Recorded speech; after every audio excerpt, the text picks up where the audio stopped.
اچھا یہ بتائیے کہ کوئی روح کا سفر ہو تو اس کے لیے سواری لائی جاتی ہے؟ روح کا سفر کرنے کے لیے براق بھیجا جاتا ہے؟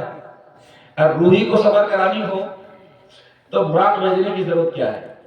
حدیث پاک میں اٹھی تو بالبراق، براق لایا گیا، تو براق لانے کا مطلب پھر جبریل امین خود تشریف لائے ساتھ میں۔ روحانی سفر ہوتا تو روح چلی جاتی پرواز کر کے۔ براق کا لایا جانا، فرشتوں کا آنا، تدبیر کا اختیار کرنا، اس بات کی دلیل تھی کہ یہ سفر فقط روح کا سفر نہ تھا بلکہ جسم کا سفر تھا۔ تو قرآن نے یہ کہا الذی اسریٰ بعبدہ، جس نے اپنے بندے کو سیر کرایا۔ سمجھ گئے؟ یہ نہیں کہا الذی اسریٰ بنبیہ، الذی اسریٰ برسولہ، رسول کو سفر کرایا۔ رسول اور حبیب نبی کا ذکر نہیں آیا، الذی اسریٰ بعبدہ فرمایا۔ عبد کہنے کی وجہ کیا ہے؟ عبد کہنے کی وجہ یہ ہے، اس میں کئی اس کے جوابات ہیں۔ ایک علمی جواب تو یہ ہے کہ جب کوئی وصف اس کے ساتھ لائق نہ ہو انسان کے ساتھ، نہ نبوت کا وصف ہو، نہ رسالت کا وصف ہو، نہ ولایت کا وصف ہو، عبد تو ہوتا ہے۔ وصف عبد سب سے پہلے ہے، نبوت سے بھی پہلے ہے، رسالت سے بھی پہلے ہے، عبد پہلے ہے، اس لیے اس وصف کا ذکر کیا گیا۔ دوسرا، اس شبہے کا ہمیشہ کے لیے خاتمہ کرنا تھا کہ عیسیٰ علیہ السلام کو ان کی عظیم معجزات کو دیکھ کر ان کی امتیوں نے خدا کا درجہ دے دیا، عیسیٰ روح اللہ کہہ دیا اور ابن اللہ کہہ دیا کہ اللہ کا بیٹا ہے معاذ اللہ۔ عیسیٰ علیہ السلام کی معجزات کو دیکھ کر ان کے زمانے کے لوگوں نے ان کو خدا کا درجہ دے دیا۔ کہیں ایسا نہ ہو کہ حضور صلی اللہ علیہ وسلم شب معراج سے واپس جائیں اور ان کے ان عظیم معجزات اور کمالات کو دیکھ کر کوئی ان کو خدا کے درجے پر پہنچا دے، ان کو خدا نہ تصور کر لے۔ ہمیشہ کے لیے ذہن انسانی سے اس شبہے کا خاتمہ کیا گیا۔ الذی اسریٰ بعبدہ، جس نے اپنے بندے کو سیر کرائی، وہ عرش پہ جا کر بھی بندہ ہی رہا، وہ لا مقام میں جا کر بندہ ہی رہا، وہ خدا نہ ہوا۔ سمجھ گئے؟ الذی اسریٰ بعبدہ لیلا، قرآن نے لیلن کہا ہے۔ یہاں علماء کرام موجود ہیں، وہ زیادہ بہتر جانتے ہیں لیلن پہ جو تنوین ہے۔ آپ لوگ شاید گرامر کی بھاشا میں سمجھانا چاہتا ہوں، لیلن پہ دو زبر ہے نا، لیلن پہ دو زبر ہے، یہ سمجھیے کامن ناؤن کا استعمال کیا گیا ہے، پراپر ناؤن نہیں ہے، کامن ناؤن کا استعمال کیا۔ کامن ناؤن جو متعین نہیں ہوتا ہے وہ انڈیفینٹ ہوتا ہے، تو لیلن کا استعمال کیا گیا۔ مفسرین کرام لکھتے ہیں لیلن میں جو تنوین ہے وہ تقلیل کے لیے، قلت بیان کرنے کے لیے ہے، یعنی اے لیلن قلیلا، یہ کہتے ہیں وقتاً قلیلا من اللیل، کہہ سکتے ہیں تھوڑے سے وقت میں۔ تنوین کو تقلیل کے لیے مانتے ہیں، رات کے تھوڑے سے وقت میں سفر ہوا۔ تعجب تو اسی وجہ سے ہے نا کہ حضور صلی اللہ علیہ وسلم رات میں تشریف لے گئے اور صبح میں واپس تشریف لے آئے گئے۔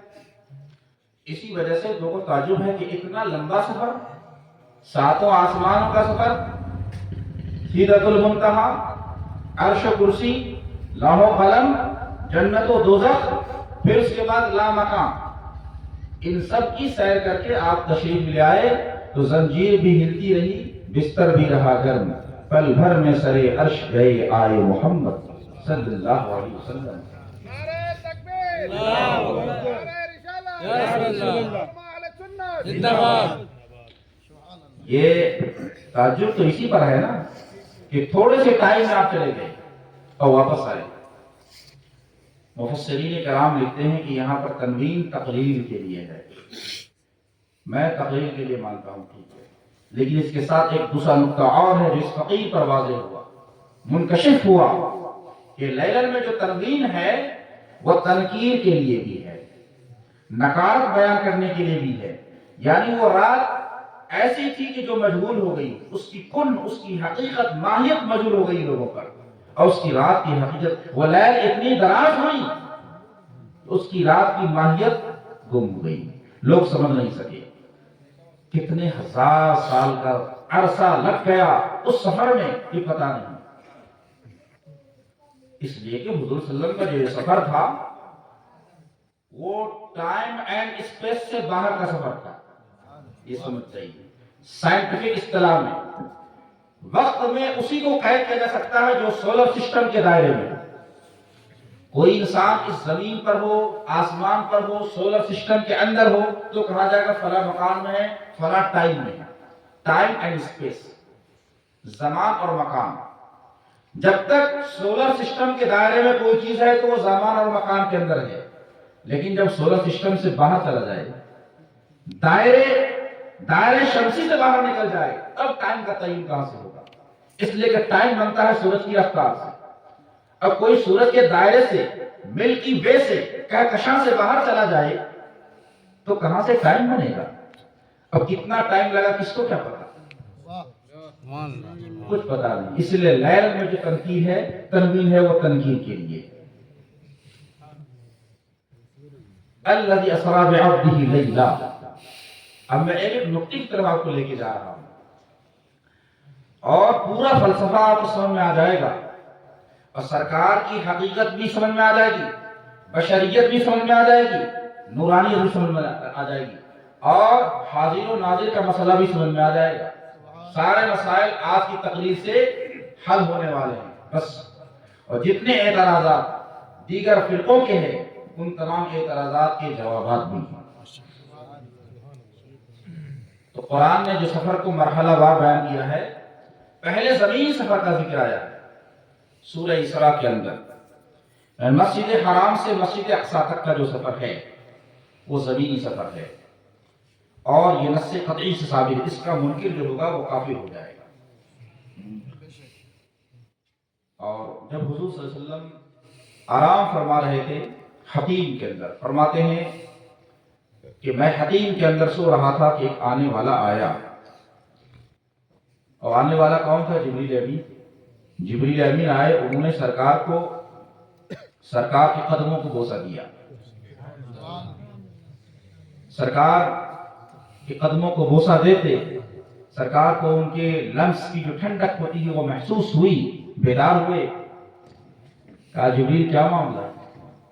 کہا آقا نے، اللہ تعالیٰ نے اپنی بارگاہ میں آپ کو بلایا، سوئے ہیں وہ بظاہر، دل ان کا جاگتا ہے، اجمل سلطان پوری کی زبان میں، سوئے ہیں وہ بظاہر، دل ان کا جاگتا ہے، تلویک سے ان سے قدسی پیشانی بل رہا ہے۔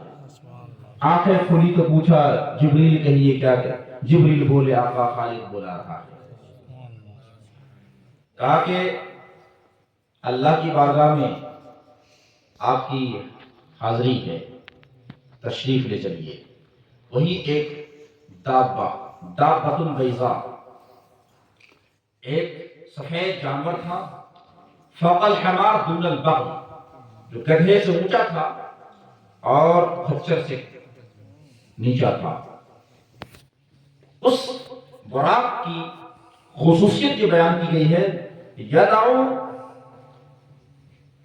قدمہ عند منتہا طرفہ، اس کا جو قدم ہوتا تھا اس کی نگاہ جہاں ختم ہو جاتی ہے وہاں پڑتا، اس کا قدم وہاں پڑتا تھا جہاں اس کی نگاہ پڑتی تھی۔ اتنی تیز رفتار، براق برق سے بنا ہے۔ برق کا معنی ہوتا ہے بجلی، سمجھیے اس کو، بجلی کرنٹ کو بولتے ہیں۔ تو جو روشنی سورج سے جدا ہو کر ہم تک پہنچتی ہے اس کو زمین تک پہنچنے میں 8 منٹ لگ جاتے ہیں، جبکہ اس کی رفتار 1,86,000 میل فی سیکنڈ ہے۔ 1,86,000 میل فی سیکنڈ کی رفتار سے جو روشنی چلتی ہے سورج سے، وہ زمین تک پہنچنے میں 8 منٹ لگتے ہیں۔ اس برق کا عالم یہ ہے، اور یہ براق جو آیا تھا اس برق سے کئی گنا فاسٹ تھا، اس سے کئی گنا تیز تھا۔ تو ان کے قدم کی رفتار کا عالم کیا ہوگا، اور اس پہ بھی سید الانبیاء سوار ہو، تو اس کی تیز رفتاری کا عالم کیا ہوگا، اس کا آپ اندازہ کریں۔ براق سے آپ تشریف لائے بیت المقدس، وہاں انبیاء اولین و آخرین سب موجود تھے۔ جبریل امین نے آپ کی سواری براق کو باندھا، ایک پتھر سے باندھا، وہ پتھر بھی موجود ہے وہاں، اور اس کے بعد آپ مصلی امامت پر تشریف لائے اور تمام نبیوں کی آپ نے امام فرمائی، فصلی فیہ رکعتین، 2 رکعت سرکار نے نماز ادا فرمائی۔ نماز اقصا میں تھا یہی سر، آیا ہے معنی یہ اول آخر، کہ دست بستہ ہے پیچھے حاضر، جو سلطنت آگے کر گئے تھے۔ آدم علیہ السلام سے لے کر عیسیٰ علیہ السلام تک تمام انبیاء کرام یہاں موجود تھے۔ اب یہ کیسے جسم کے ساتھ موجود تھے یا روح کے ساتھ موجود تھے؟